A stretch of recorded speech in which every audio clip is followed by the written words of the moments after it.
The sun dipped below the horizon, casting long shadows through the dense forest. Emma and her younger brother, Noah, set up their tent in a small clearing they found while hiking earlier.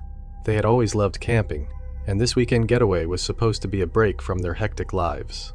As they gathered around the campfire, the forest seemed to come alive with the sounds of nocturnal creatures stirring. "Isn't this place amazing?"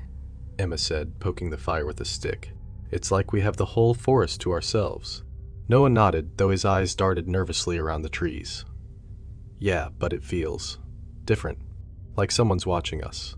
Emma laughed, trying to lighten the mood. "You're just being paranoid. There's no one out here but us." As night fell, a dense fog rolled in, blanketing the forest in an eerie silence. The siblings huddled closer to the fire, its flickering light casting dancing shadows on the surrounding trees. The atmosphere grew heavy, and the once comforting sounds of the forest now seemed sinister. Noah stood up abruptly. "Did you hear that?" Emma strained her ears but heard nothing unusual. "It's just the wind, Noah. Relax." But Noah was already moving toward the edge of the clearing, his flashlight beam cutting through the fog.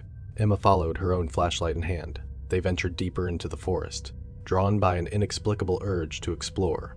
After what felt like hours, they stumbled upon another clearing, this one unlike any they had seen before. The ground was covered in a strange luminescent moss, and the air was thick with the scent of decay.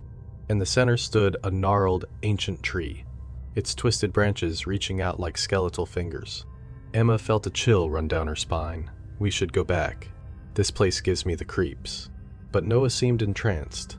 "No, we need to see what's here. I feel like it's calling us." As they approached the tree, a sudden gust of wind extinguished their flashlights.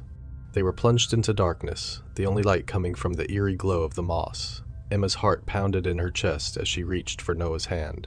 Then they heard it. A whispering voice, soft and malevolent, carried on the wind. It spoke in a language neither of them understood, but its intent was clear. They were not welcome here. Emma pulled Noah back, but he resisted, his eyes glazed over. "We can't leave. We have to listen." The ground beneath them began to tremble, and the tree's branches creaked and groaned. Out of the darkness emerged a figure, its form shifting and indistinct. It was the forest spirit, an ancient guardian that had been disturbed by their presence. "Leave," it hissed, its voice echoing in their minds. "This place is not for you." Emma tugged harder on Noah's arm, but he seemed rooted to the spot. Desperation filled her as the spirit drew closer, its eyes burning with an otherworldly light. With a surge of strength, Emma broke free from the spirit's influence and yanked Noah away. They ran through the forest, branches scratching at their skin, the spirit's whispers chasing them. They didn't stop until they reached their campsite, collapsing in a heap by the dying fire.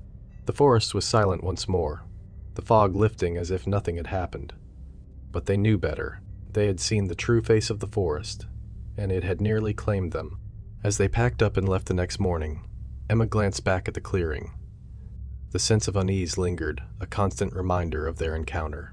She knew they could never speak of what happened, but the memory would haunt them forever.